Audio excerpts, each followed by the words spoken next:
another book launch titled Seduction by Truth, written by Mukul Kumar in conversation with Sanjiv Lall. I'll give a brief introduction and then I will hand over to the authors. Mukul Kumar is a civil servant belonging to the 1997 batch of the Indian Civil Services. An Indian Railway Traffic Officer, he is currently working in the Ministry of Railways, New Delhi. He has studied humanities from Delhi University, graduating from Hirodimal College. He studied public administration at the prestigious Indian Institute of Public Administration in New Delhi. He has published an anthology of his English poems.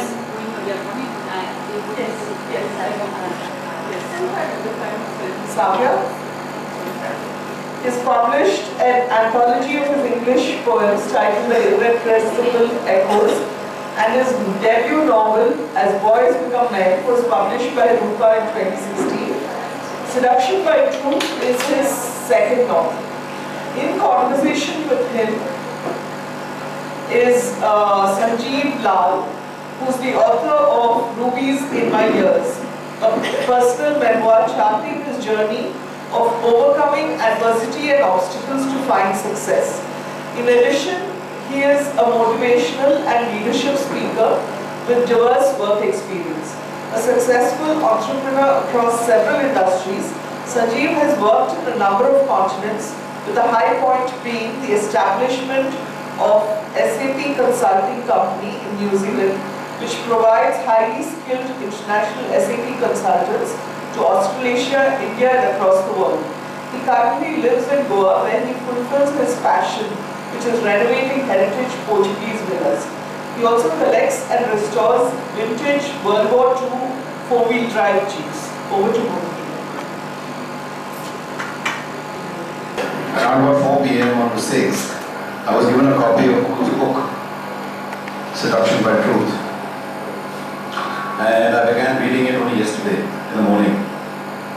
And when I started reading the book, I was actually quite amazed because it fell basically bang into my area of thought and into like something that I've been brewing about and brooding over several months. I actually am a motivational speaker, and one of the things that I do, Mukul, is I try and motivate people both professionally and in their personal lives. And I have found that one of the big vortex of question always has been one of marriage, the breakdown of marriage, and what happens from there, what happens to people, how they treat that breakdown in marriage, the issue, the subject of issue of monogamy transcending into polygamy and into bigamy, and the issue of interpersonal relationships. This has been a subject of great interest to me over the years. So your book did fall directly into that area, larger area. And I was looking at it with a great deal of interest. Also, Mukul has discussed in fair detail the issue of dharma in Hinduism, Christianity, Islam, what led to polygamy, and the justification of polygamy in Islam. Though that is not, there is no justification in Hinduism, but there is a reference to dharma and there is a reference to Mahesh, Brahma, and Kama, which is desire, which could lead to an activity leading you outside your marital situation. So the entire subject is as old as the land itself. I remember when I was small, all my grandfathers and all the grandfathers of my friends, they all used to have affairs. It was very common in those days. Then the sanctity of marriage took over and it became quite taboo. And now again, it is the prevalence of marital discord is kind of increasing. So I would like to ask you, what led you to this book? I mean, the subject itself. Well, you were already talking about the reason.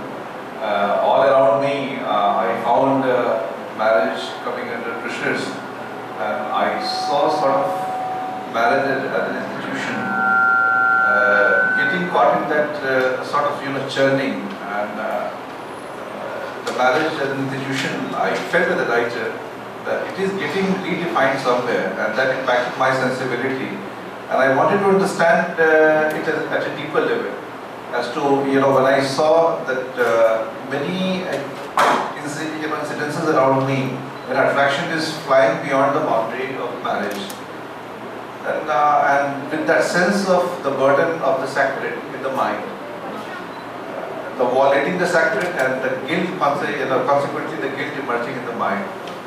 And many a time I found that guilt. Guilt is emerging just from the sense of violating the tradition, irrespective of the fact whether the tradition is giving happiness to the individuals in the marriage. I just wanted to understand it at a deeper level, and that is how I have conceived the plot. And the plot is such that takes you through 2-3 marriages in order to be conclusive about how the marriages have been functioning, as to how the individuals tend to feel in that institution, and whether that institution needs to be questioned. That is what gripped my mind, and that is how this novel came out.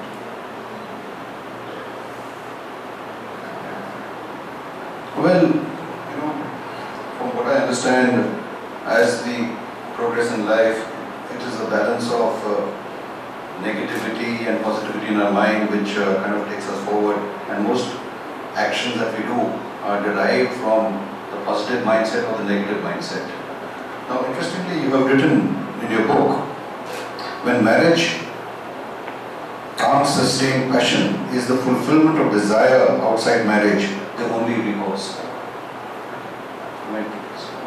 Yeah, in this particular novel, I'm trying to especially emphasize about the problem of passion in marriage. That a few years down the marriage, all of us experience the passion diminishing, and the talk of reviving it somehow didn't appeal to me, and that is why it impacted my imagination, as to what happens. Does it happen to? I had a sense of truth as a writer in the mind that it must be happening to the other manager. But when you conceive a story, then you have to present before the readers a full story, so that they could easily relate to it. And I'm sure when people will read, they will be able to identify with what happens here in the case of the marriage of Shiva and Akriti, which is the beginning point of this story here. They are caught in the lull of desire. Passion is almost depleting, and that is the time when you are caught in the conflict between karma and desire. I would like to name the novel on adultery by Paulo Coelho, where again he endorses the view that in the mind everybody is adulterous. So when we say that in mind everybody is adulterous, means you are experiencing that lull in the passion, in your marriage. And in the character Paulo Coelho, he cites the instance of a woman with whom apparently no wrong has been meted out by her life. She has a happy family, she has a good job, her husband is also very caring. Still somewhere that lack of connect, suddenly something going amiss grips her mind, and she decides to overstep marriage. That is the issue I'm trying to bring out in this now.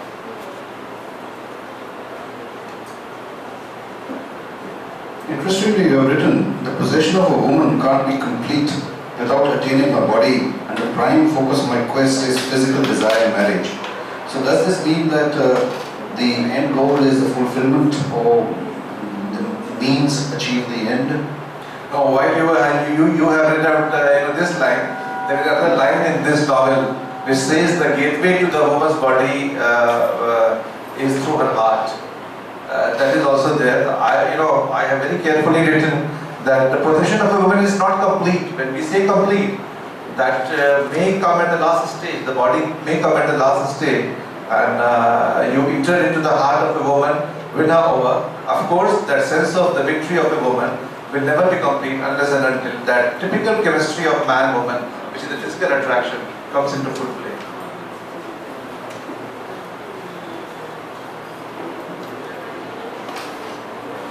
In your book, which relationship do you dwell to be the most important? Akriti, Sana, Siva, or Mary, and why? The relationship as such has not been highlighted, it has not been the love story of the protagonist with many different women. It has been his quest is centered around marriage. Relationship as such, Sana, Sana, of course, she happens to be the first woman the protagonist strives relationship with after his wife, and that tends to breed that sense of attachment for her. And you may have been able to notice that when he gets into the affair with Zeba, that guilt is born of his sense of attachment for Sana, not for Akriti. Because with regard to Akriti, she had already overstepped the marriage. She has already overstepped her marriage, and his conscience, becomes free from any prick, any guilt. And after that, when he spends some time with Sana, there's sense of attachment in there, which he realizes when he gets into the relationship with Zeba. With regard to Mary, she is, just like another woman, but she gives a turn to the entire story, which we may talk later on.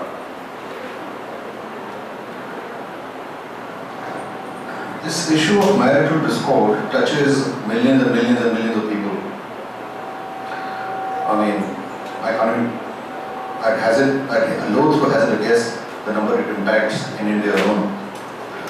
But in India we have societal issues, we've got issues of our parents, and the action we take or don't take are guided by largely in those, I think, personal relationships, our socio-economic condition that we live in, cultural, religious issues. But notwithstanding all that, there is a very high degree of marital discord. So the larger question I have to ask you, which comes to mind after having read your book, is love an illusion? Love, I feel, is something, it's a very diffused entity and it's very difficult to define. What as a writer I have been able to understand, not only as a writer, as a human being also, love in very concrete terms is that sense of attachment for a person. And when you want to give vent to your lust through that particular person also, you tend to believe that, okay, you are in love with this person. For that particular moment, for that context, that person matters, the most in your life. Love is an illusion when you say, of course, with the passage of time, I have seen the changing dynamics of love. It is not that love is something which is sustained throughout the life. It may happen that love also may diminish, even if you allow it to remain as such. When I say when you allow it to remain as such, you don't mix it with a sense of responsibility and duty, which of course in the case of love marriages happen. It is my own personal experience also, love undergoing change after the two persons start living together under a particular institutional framework. So love is an illusion. Again, it is the truth which will vary from one person to another. I cannot afford to be very absolute on this subject whether it's an illusion. It may be an illusion. I am open to that idea. What's the difference between love and lust? I think I have answered the part of the question. Love and lust is purely at the level of physicality, like when you are possessed with a carnal desire, you somehow want to gratify your desire. That is what we call lust. And love, you can say that when you decide to give vent to that lust to a particular person only, then probably I think that is where love comes into picture. And you refuse to go to any other boy or girl for giving way to the lust. That is the time you realize, okay, why I need only this person even for gratifying my sexual desires. The context of dharma, religion, that you have drawn inspiration from in the book. Could you please tell me something about that? Is that form a justification to what happened, or it is just a factual account? I think I can better answer this question by illustrating it with the help of the story of this novel. Like husband and wife got in, they are facing the problem of passion in marriage. Both are losing attraction for each other, and then a marriage has got certain sanctity, of course. When you that is what you have learned by way of your socialization, by way of your bringing up. Then the moment you start thinking of overstepping that institution, that sense of guilt comes. Dharma, that is the dharma, which you that sense of righteousness is there with regard to marriage. And desire anyway, when you are feeling that loss of attraction for the partner, then what do? You are caught in that conflict between dharma and desire. Sana doesn't have any reason, just for the sake of being in treating marriage as marriage. Otherwise, she, on the rational grounds, she doesn't have any reason to feel guilty because her own husband is having extramarital affair. He has not been very good to her. His behavior has been almost bordering on the brutish. Still, this protagonist, when he is in the process of winning her over, he cites these reasons to her. Why do you feel guilty when you are not deriving any happiness, and when your husband is unable to command that respect, even on the national ground, irrespective of the factor of passion? Otherwise, also, your husband is unable to command any respect. Why do you feel guilty? What I am trying to bring out here, observance of tradition just for the sake of tradition. I think I don't endorse that. I don't endorse that idea. And this conflict between individual happiness and social order has been an age-old battle.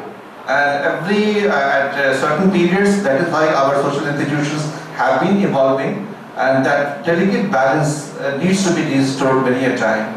Earlier it used to be, polygamy was an accepted idea. I have condemned polygamy also here while I question monogamy. And again, all over the world, monogamy is also being questioned. Monogamy for the sake of monogamy. What I mean to say, there may be certain monogamous marriages which are, very good, which are free from any, malady, and they are able to provide happiness to the individuals also in the marriage, but it may not happen in the other cases. So of course, as a writer, those other cases are in the picture there.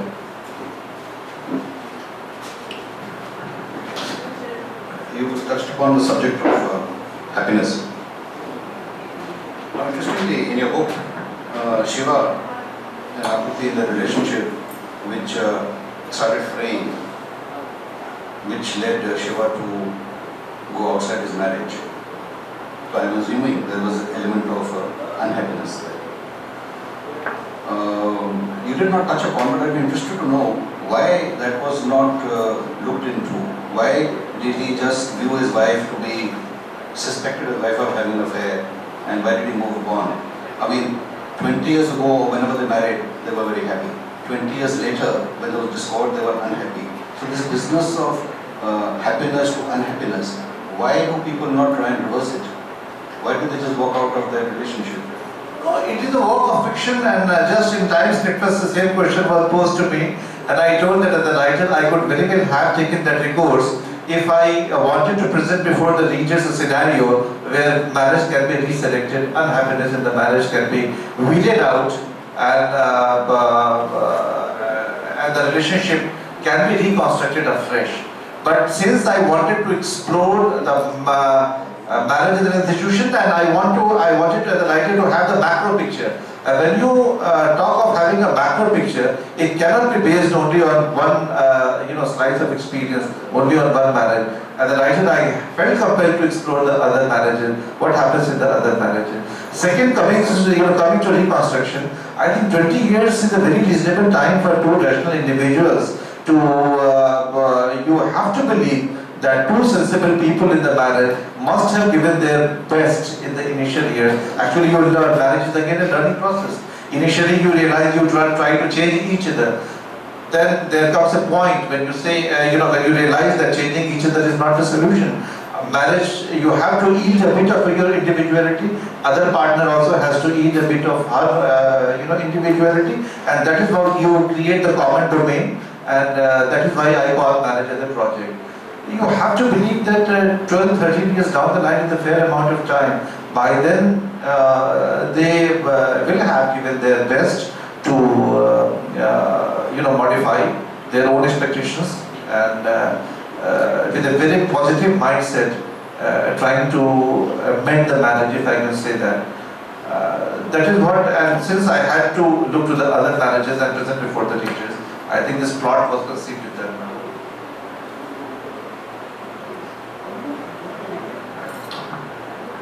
The issue of people living in an unhappy marriage. You write, if desire is a reality, so is the security and identity provided by marriage. Mother, father, husband, wife, son, daughter, all these constructs are indispensable to society. So, are you saying that it is this issue, the societal norms, which keep people together even though they are... Yes, definitely, because if you go into the historical genesis of marriage, even mythological genesis, which is very interesting, I have illustrated that with an anecdote how marriage in Hindu mythology came into being. There was a seer named Shwetaketu, and his father Udakala was a very famous seer of that time. When he saw his mother having amorous associations with many other seers, he saw his father getting disturbed.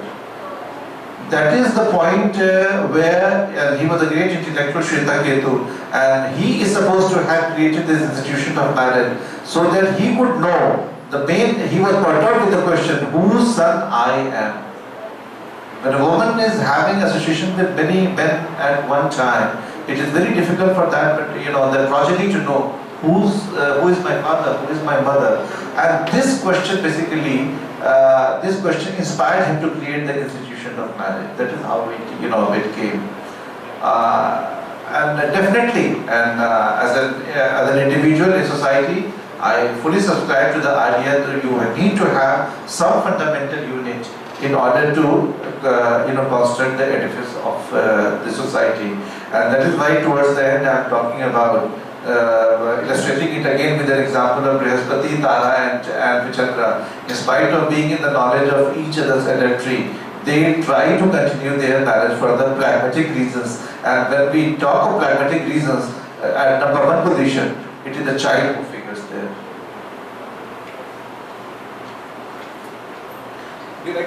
Even in the cases, just to add to your point, even in the cases where divorces are happening, I think divorces are not happening without having given very sincere efforts in order to ensure that marriage should continue. That is the last very drastic step.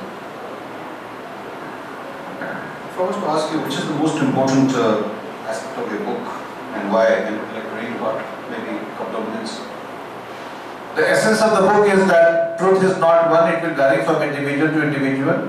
And observance of tradition for the sake of observance of tradition, I don't endorse that idea. And I have tried to foster the reason and rationality. Even a particular institution may breed happiness for one individual and may not breed happiness to the other individual. Individual concerns have to be taken into the ambit of social institutions.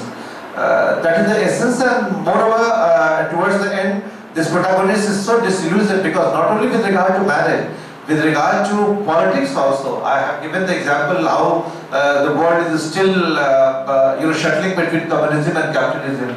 1929 US Great Depression was caused because of the unbridled capitalism there. USSR crumbled in their pursuit to create the typical communistic, socialistic state that also failed. India, we are the welfare state with the right dose of socialism in our polity. A number of permutations. China has gone altogether come out with a new model. Polity is communistic and the economy is capitalistic. We are still experimenting with the different orders. Not only in marriage, politics also, society also. I have again given the example of philosophy. Philosophical schools also, you see that one philosophical school says that this world is only a reality, another says this world is an illusion. What I mean to convey here in the writer is that no order is perfect, and that resilience of the social institution has to be appreciated, because otherwise the balance between the individuality of society will go into disarray. What would be the message of the book? What would you like to convey to the reader? Yeah, that is the message of the book. That truth is not absolute. Truth is not one. It will vary from individual to individual. And towards the end, like it takes, if I can say, a spiritual turn. Definitely, I as a writer feel it is a spiritual turn when the protagonist is completely disillusioned with the worldly affairs and decides to seek solace in his intellect, and he tries to win over Mary towards the end, even though she is unwed, and he had taken the resolve that okay, in order to present I will strike a fair relationship only with married women, because he had to understand the other marriages. Mary is the woman ultimately who gives the flight to this novel as far as the plot is concerned, and he starts. He is not prepared to believe as an intellectual that Mary or any person would be happy without gratification of sexual impulse and can be peace with herself. And then he tries to convince her with his own logic, and after then on it is a battle between her belief and his logic. That gives a turn to the novel. Thank you, Mukul. Congratulations, and I hope it will success. Thank you.